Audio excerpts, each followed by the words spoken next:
देखिए यहाँ दिया है कि एबीसीडी एक वर्ग है, इसके विकर्णों को मतलब एक भुजा के क्षेत्रफल बनाया बीसीक्यू और एक विकर्ण बनाया क्षेत्रफल एबीसी। फिर इनके क्षेत्रफलों का हमें अनुपात पूछा है।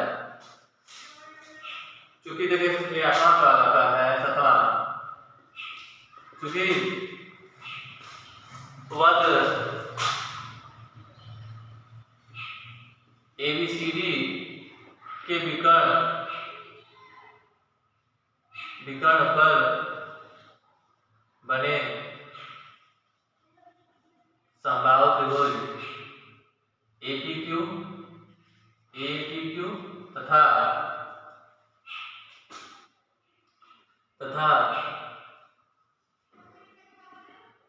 भुजा बीसी पर बने त्रिभुज बीक्यूसी का क्षेत्रफल करे का क्षेत्रफल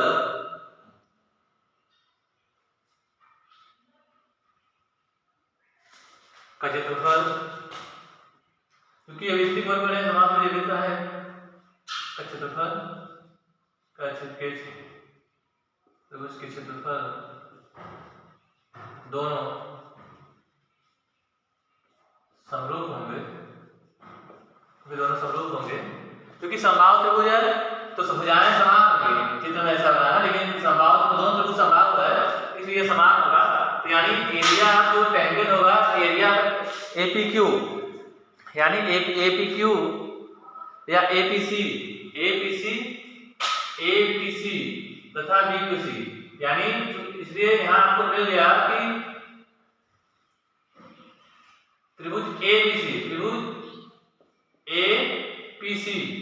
समरूप त्रिभुज बीक्यूसी, त्रिभुज एपीसी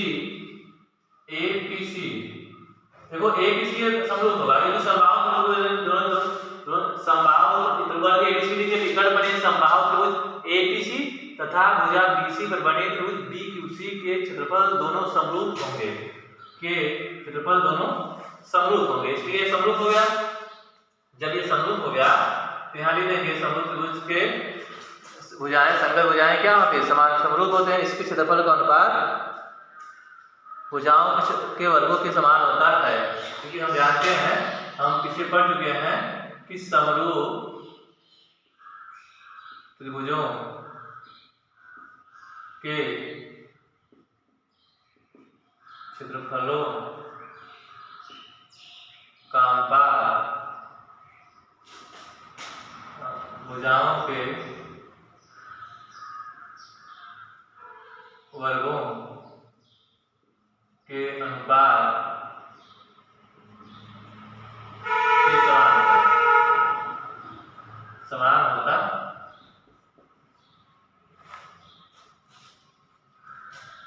है। इसलिए हम यहाँ से मिल गया एरिया ट्रायंगल एपीसी बटे एरिया ट्रायंगल बीक्यूसी, ये मिल गया आपको। क्या हो गया देखो AC बटे BC हो जाएगा, AC बटे BC का होल स्क्वायर हो गया।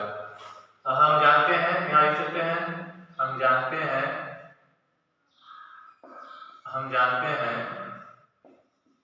वर्ग के विकर्ण जो ABCD आपका जो वर्ग है इसका जो विकर्ण वर्ग के विकर्ण की लंबाई बराबर है करीब 2 गुणे भुजा होता है, करीब 2 गुणे भुजा होता है। अभी भुजा होता है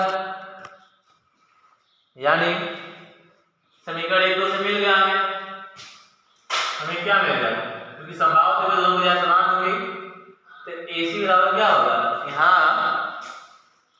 एक भुजा BC पहले से है, एक भुजा AC मिल गया। देखिए भुजाएं चारों समान होंगी, ये चारों भुजाएं समान होंगी, समबाहु त्रिभुज तो ये इसके बराबर हो गया, BC बराबर हो गया और BC बराबर क्या होगा, यह एक हमें यहाँ से मिल गया। अगर हम AC निकालना चाहें तो ये भी अगर ये है या ये है तो करीब एक का वर्ग करीब 2 पूरे भुजा हो जाएगा। ठीक है, तो इसको हम रखते हैं क्या है, हम यहाँ लिख सकते हैं समीकरण 1 2 से क्या मिलता है? समीकरण 1 और 2 से देखिए ये समीकरण 1 हो गया, ये समीकरण 2 हो गया। 2 से क्या मिल गया? एरिया ट्रायंगल ABC बटे एरिया ट्रायंगल BQC बराबर हो जाएगा AC को लोग क्या है करीब 2 गुणे BC बटे, क्योंकि अभी भी भुजाएं समान है, BC AB से बराबर होगा तो BC चलो आ जाएगा, यहाँ से लेकर 2 गुणे BC हो जाएगा, यहाँ BC पहले से है इसका वर्ग हो जाएगा। देखो ये करीब 2 का वर्ग 2 गुणे BC का वर्ग बटे BC का वर्ग कट जाएगा 2 बटे 1 यानी क्या मिल गया? हमें इसका मान अनुपात पूछा है। क्या पूछा है? मतलब कह रहा है कि संभावित त्रिभुज का क्षेत्रफल उसी वर्ग के विकर्ण बनाए गए संभावित त्रिभुज क्षेत्रफल का आधा होता है। मैं यही पूछा है कि आधा होता है, यानी देखो 2 बटे 2 ये बराबर 2 हो गया, यानी जो हमें पूछा गया है ये पूछा गया कि एरिया ट्रायंगल BQC और 1 बटे 2 एरिया ट्रायंगल ABC यहाँ से यही प्राप्त होता है। इसमें जो पूछा है इसमें यही पूछा है संभावित त्रिभुज का क्षेत्रफल उसकी वर्ग एक विकर्ण पर बनाए गए संभावित क्षेत्रफल का आधा होता है।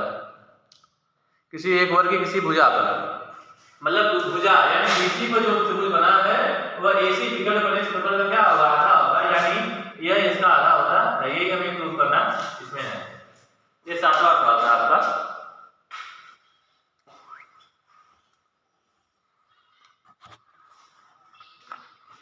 इस तरह हम सवाल लगाते हैं इसमें, और दो मध्यबिंदु प्रमेय है, अनुपात पूछा है, क्या होगा समझा देते हैं। ये 7वां सवाल था आपका।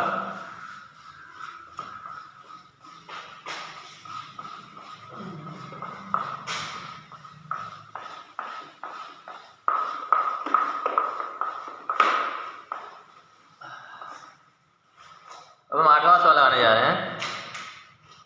8वां सवाल पूछा है करा है कि स्थिति एक वर्ग किसी और भुजा 8वां त्रिभुज ABCDE दो समरूप ABC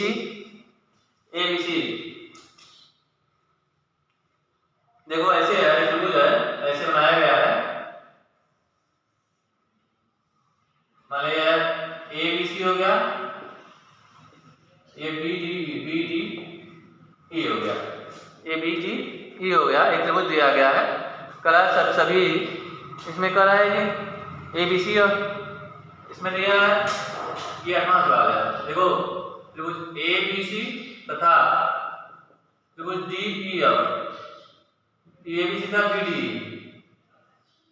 BDE दोनों त्रिभुज समबाहु है। दोनों त्रिभुज क्या है? समबाहु है। दोनों त्रिभुज समबाहु है। समबाहु त्रिभुज है उनके क्षेत्रफलों का अनुपात क्या होगा? समान होगा। ये भी आपको पता है, आगे सिद्ध किया गया है।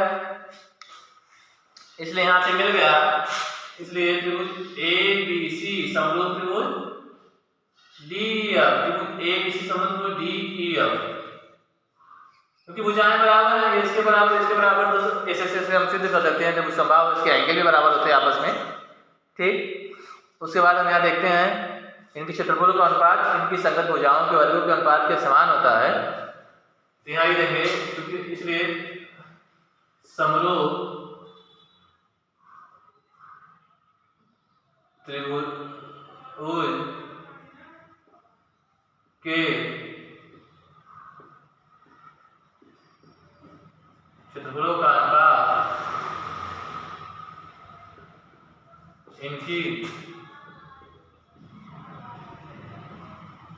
संगत भुजाओं के वर्गों के अनुपात के समान होता है। इसलिए त्रिभुज एरिया ट्रायंगल ABC बटे एरिया ट्रायंगल DEF, ABC बटे एरिया ट्रायंगल DEF बराबर क्या हो जाएगा? एरिया ट्रायंगल ABC बटे एरिया AB बटे BD, AB बटे BD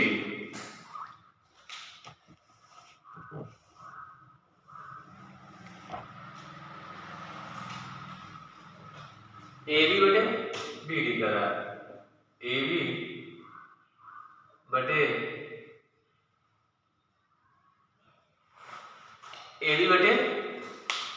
यहां से हमें मिल गया बी, ए बटे बी होगा, ए बी बटे बी डी हम लिख सकते हैं।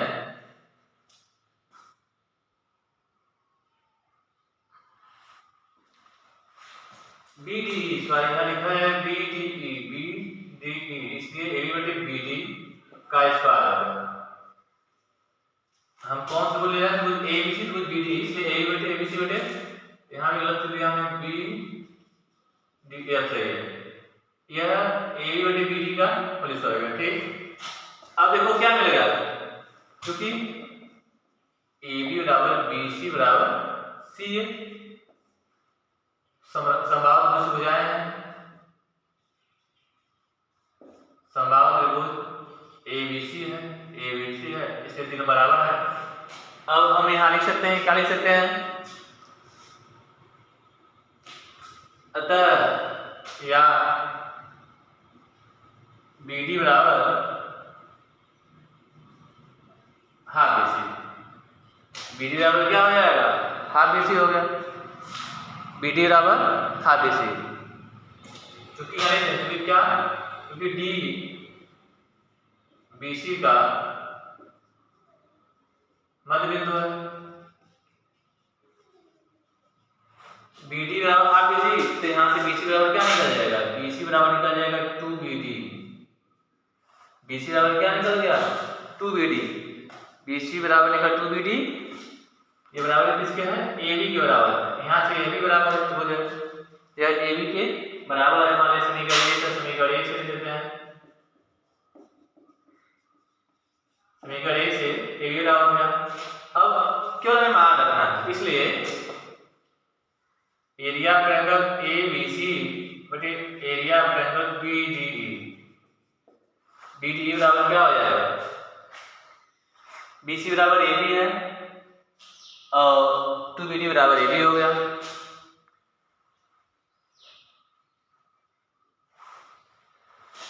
देखो अब यहां हम क्या रखते हैं, ए बी बराबर क्या है 2 बी डी है, ए बी बराबर क्या 2 बी डी है, यहां देखो 2 बी डी, ये वाला समीकरण 2 हो गया, 2 बी डी बटे बी डी का होल स्क्वायर, कहां से समीकरण 1 व 2, मान लो ये समीकरण 1 आपका ये हो गया, ये समीकरण 2 हो गया, ये समीकरण यहाँ 2 से यहाँ समीकरण 3 हो गया, ये समीकरण 2 से ये समीकरण आपका क्या निकल गया 3 हो गया। इसको एक और समीकरण का नाम दे रहे हैं, ये समीकरण 3 हो गया, समीकरण 1 व 3 से, समीकरण 1 व 3 से अब क्या हो जाएगा, ये 4 बटे 1 हो जाएगा, बी डी कैंसिल हो जाएगा, यानी area triangle A B C बटे एरिया ट्रायंगल बी डी। ठीक, ये निकल गया आपका 4 बटे 1 पूछा है हमें।